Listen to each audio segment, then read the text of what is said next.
Wonderful rated game. See us get our butts kicked. Travis is the first player at CU 31 season to have 3 consecutive 100-yard receiving games. Charles Johnson, twice by my dear friend Michael Westbrook.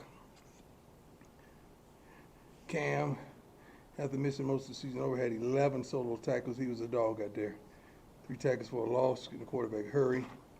Defense after the game, opening TD for 49 yards out. Nebraska, other 2 scoring drives were added heavily by penalties, which is something we're not proud of. I think we had over 100 yards penalty. I think they had maybe 1 or 2 more yards than penalties, but both were crazy. Nebraska, 9 non-scoring drives of 47 plays for 127 yards, 2.7 average per play with 3 and outs, and 3 other drives at fewer than 5 plays. That's a good thing. That's positive.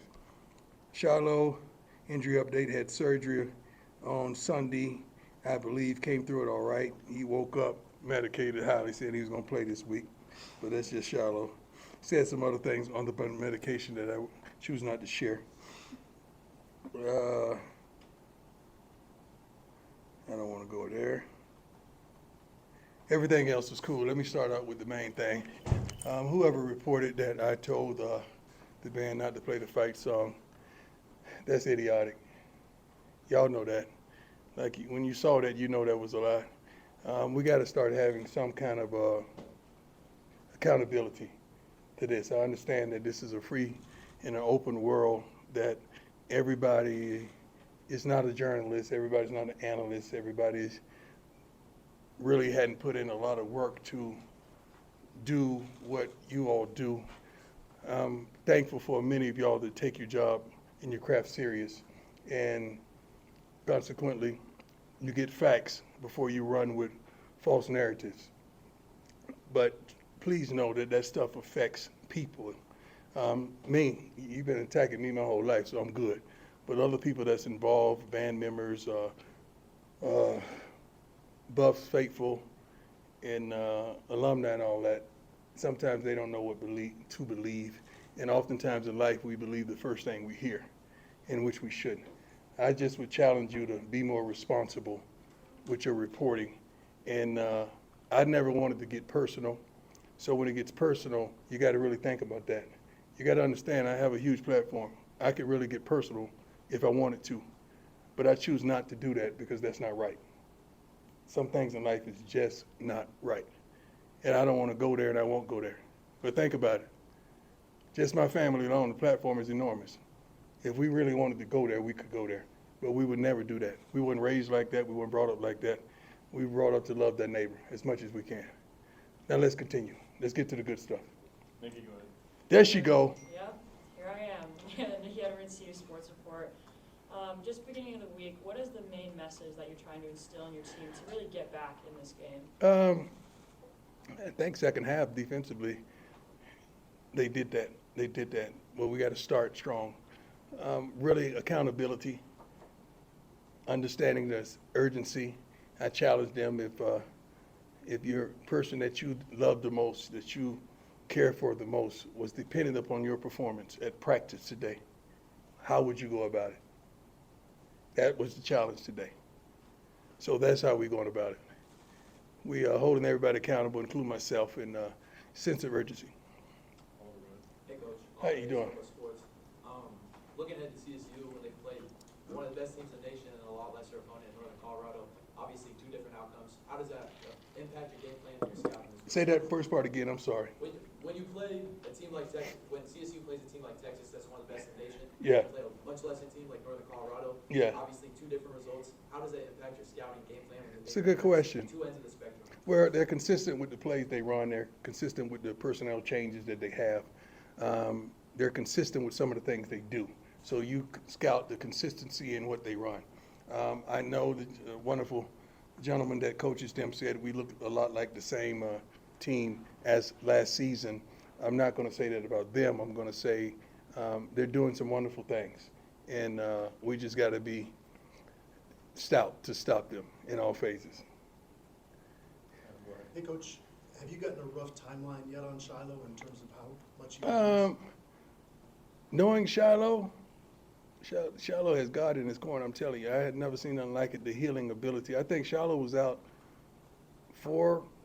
maybe 4.5 months with a knee surgery. I mean, that's how quickly he came back. Then coming back from a shoulder surgery as well. I mean, Shallow he has the hand of God on him. So I would say 2 to 3 weeks. I would say. We saw Carter Stottmeyer Yeah, replace him. yeah. What does he bring to the mix then? Carter's big, physical, could play corner, could play safety, could run. Had a couple phenomenal open field tackles. He's the future kid that we went and got out of high school, and he's been doing a wonderful job. He's the son of a professional player. His daddy raised him profoundly. I mean, we talk often. He's one of my dearest friends that played for the Cowboys with me. And we live right around the corner from one another back in the day. But Carter brings a lot to the table. To compliment Cam as well. Jack. Hey, Coach, Jack Harlow. Jack Harlow. You mentioned after the game that Shadozier and I believe Isaiah Harge were dealing with. Yeah, as well as Shador. And Shador. Oh, so it was a TV timeout. And the doctors don't want to take the guys out into the locker room while the play is going. So it's professional that you wait to a TV timeout to take the guys in the locker room to get them checked out. And some of you guys failed to mention that Shadozi was 10 steps in front of Shador when they were going in. Shadozi was 10 steps in front of Shador when they were going in to get checked out by the doctors. Do you have an update on those three, how they're doing today? Shadozi, we're praying for him that he can make it back. You know, I like to see one good day of practice before we put those guys out there. I don't know if Harge is going to play this week. Hayden, I think he's out. Down Hayden? Yeah, I think he's out this week. Who else? That's it. I think that's it. I may have forgotten one or two guys, but I feel like that's it. Bentley he practiced today. He's getting it together. He's still limping a little bit. Probably give him tomorrow off because we know what we're going to get from him on Saturday. Hey, Coach. How you doing, sir? Good. How are you? Good. You've mentioned a couple times, last week, that you know you need to get the running game going. Yeah. What does it take to actually commit to it and get it going? Well, sometimes the game dictates certain things you must do. I think you guys see that I don't know, no third and shorts, fourth and shorts. We try to do that. We try to run the football. It's an attitude. It's a straight attitude. You got to whoop your guy on that particular play. And I think we've committed to it on certain plays. We just got to do a better job in getting to first down. Today we had 3rd and 1s. We had 3rd and 1 from the 35, I believe. You know, a couple times. If they got the first down, they continued to drive. If they didn't, the next group is up. So we practice certain things weekly. It just depends on the flow of the game. But we got to do a better job of running the football. That takes a lot of pressure off your quarterback and make things easier for Pat. So as a follow-up to that, I know, speaking to offensive linemen over the years, they love run blocking more than pass blocking a lot of times. I don't know about that. I don't know if that's a true statement. Okay, well, I've had a lot tell me that, but Yeah. either way. Have you talked to ours? I don't. Yeah. I don't think That. So you can't say that now. so. Okay. Yeah. Well, in run blocking, they can be more aggressive. Right? Yes. They're Yes, going- sir. So my question would be, is that something that maybe this line can benefit from? Like, they can come out and be aggressive, let those dogs out and let them be aggressive right from the start. Well, that's the approach. But you got to understand, when you're looking at certain fronts, you got to check out of certain things because it's not beneficial. You got to play the game that tells you how to play it.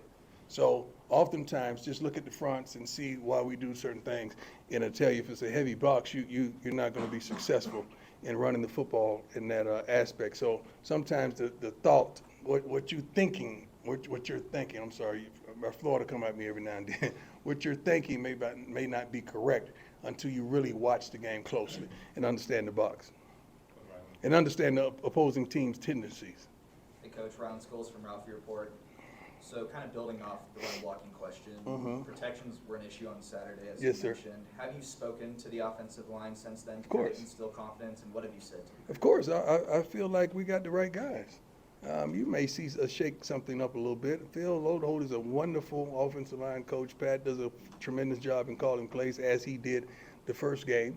So you just can't take a snapshot of one game and not understand the first game. Well, we have over 500 yards of offense. I ain't hear all these questions.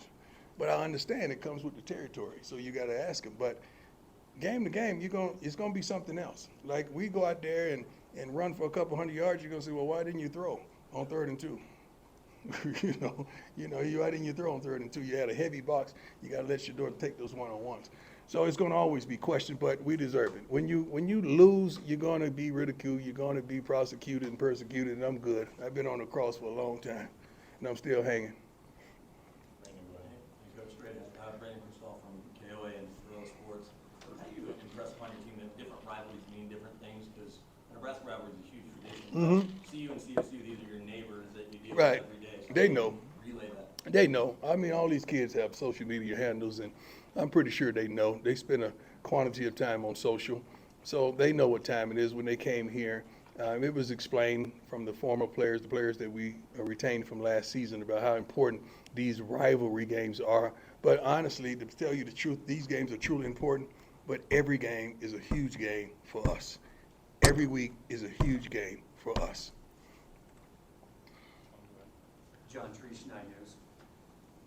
What is maybe the benefit in playing an emotionally charged road game than having another one the next week? Another, Emotionally charged road game. oh, you mean 2 back-to-back? Yes. The benefit is you got to get up. Prayerfully, you learn your lesson from a week ago, and you got to get up. You got to come out ready to play. From the first snap on, you got to be ready to play in all positions, all phases, coaching included. We got to be ready to coach. We got to be ready to play. We got to be ready to execute. You don't have time to wait to the second half to try to hit the engine light and turn the car on. You can't do that. You got to be ready to go. And I love it that they're on national television and they get to showcase their talents, as well as the same thing that bless you and shows your promise, so shows your inconsistencies. So you got to be careful of that. But if you prepare well during the week, you don't have to worry about being inconsistent. If you prepare well and study, you're going to be okay. And that's what we're impressing upon our team. Coach, how are you?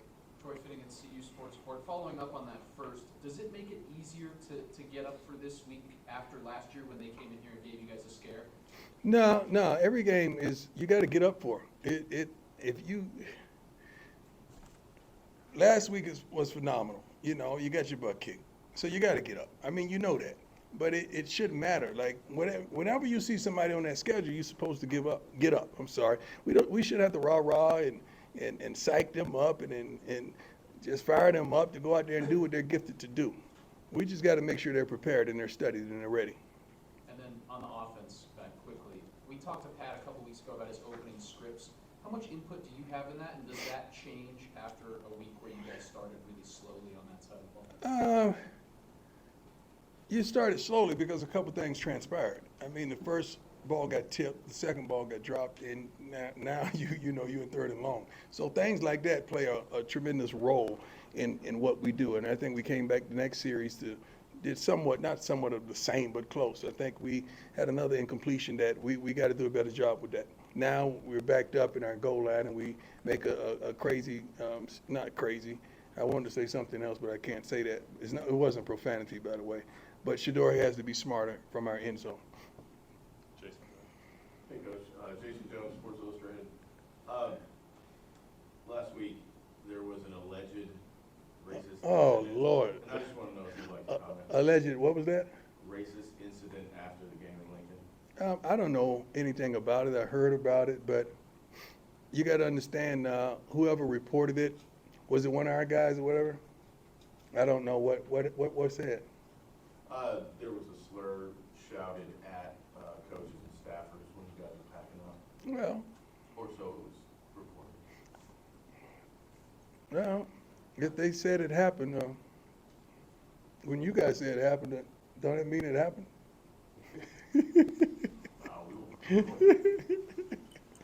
That was a good one, wasn't it? You guys said a lot of things that happened that really hadn't happened. Well, I don't know anything about a racist, so I try to stay out of the race stuff. I don't like to play that card until I'm dealt that hand profoundly in front of others.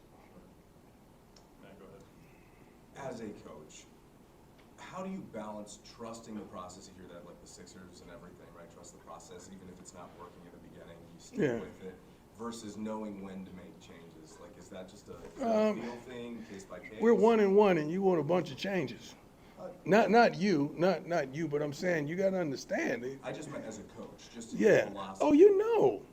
You know what time it is. Before you guys even sense it, I'm out there practice every day. I'm watching film every day. I'm falling asleep watching during tape. So, and I'm going over all the practice grades as well as game grades and seeing what we're got ahead of us and what we did today. So we have a lot of knowledge in-house that you guys aren't privy to that we get to see tape every day. So when we make a change or we don't, there's reason.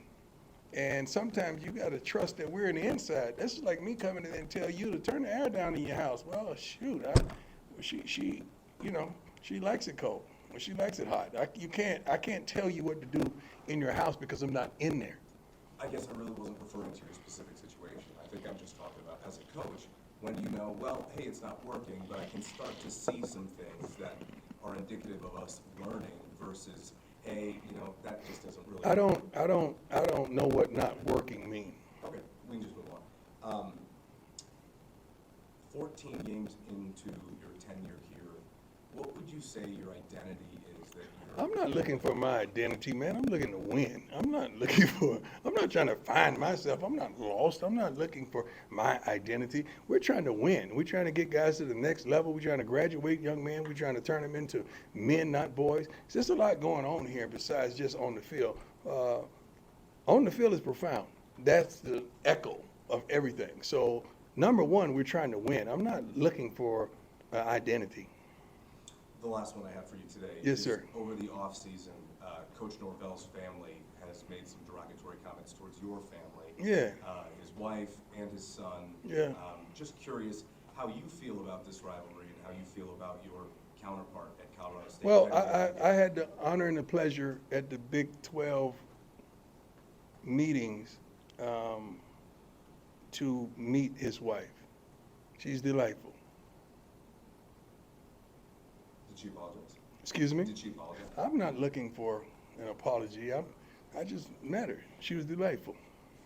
Go ahead. And the rest of his family? I haven't met them. I don't know. I don't judge people based off what they say when they're emotional. I can't do that, man. My heart ain't built like that. But when you show me who you are, I gotta believe you. But I hadn't seen that. I don't know. I just met his wife and she was delightful. Gotcha. Thank you, Coach. Thank you. Coach, Leo Rivera with Scope Up Sports. What role has the scout team need to play this week in order to get you guys that victory on Saturday night? Tremendous. They've been doing a great job. I think today, instead of going straight scout team, we did a lot of twos versus ones. The twos pretty much ran the scout team today, and they did a phenomenal job mixing in with some of the others. But scout team is vital. They're vital on what they contribute. And we always have, each week, we have scout team players of the week at certain positions, and they get to travel, they get to dress. And we had several guys make it last week that did a phenomenal job in scout team. So we reward those guys weekly. Two more, go ahead, Scott. So, Coach, how you doing? How you doing, sir? I'm doing well. You mentioned a handful of times how quarterback Shador in particular have to look out at defense and, kind of make decisions, based on what play to call. How much freedom really does Shador have at the line of scrimmage? He has freedom. To make those decisions, and how much is that a part of his offense, down and down? Well, he has freedom because he's earned it. I mean, he's a senior. He's played a lot of football, seen a lot of football, and he has a tremendous relationship with Pat. They trust one another. But you got to understand, the mic cuts off at 15 seconds. So a lot of people, they may not show their hand until that time. So you may change it. They may change the look. So he may have to change the play based on the look. But he has freedom. Last one, Brian, go ahead. Hey, Coach, just want to ask you one last sort of a light Yes, sir. non-football question. Just talked to this gentleman the other day, but what impact does it have on your team to have DJ Fedora in there? DJ is awesome, man. I mean, you got to understand, these guys either have on headphones or something. Everybody listens to music, and he does a wonderful job of mixing it up and appeasing everyone in the locker room. I think I got a few country ballads in there as well, to satisfy that country bone that I may have sometime others. Trevor and some of the other guys. So, but he does a wonderful job in mixing it up and putting a smile on the guys' faces and playing some of the hottest tracks that's out right now. He does a great job, and that's vital to these young men. They like to set the mood and the atmosphere for them to go out and play. So he does a great job. I'm proud of him. All right, thanks, Coach. That's it? Anybody else? You good? Everybody straight? Yeah, Coach, what does Tyler Johnson have to do to see the field for you guys? That's more of a Coach Phil question, but I would, I don't want to say anything wrong that you guys sprint with. Tyler's coming. He's coming. He's coming. Great kid, works his butt off, does a phenomenal job with his effort, maybe the consistency thereof. But the kid, you can't fault his effort on a daily basis. And I'm a fan of the kid. I like him. I like him. Good kid, works his butt off. Appreciate you guys. God bless you. Remember, validate everything before you run with it.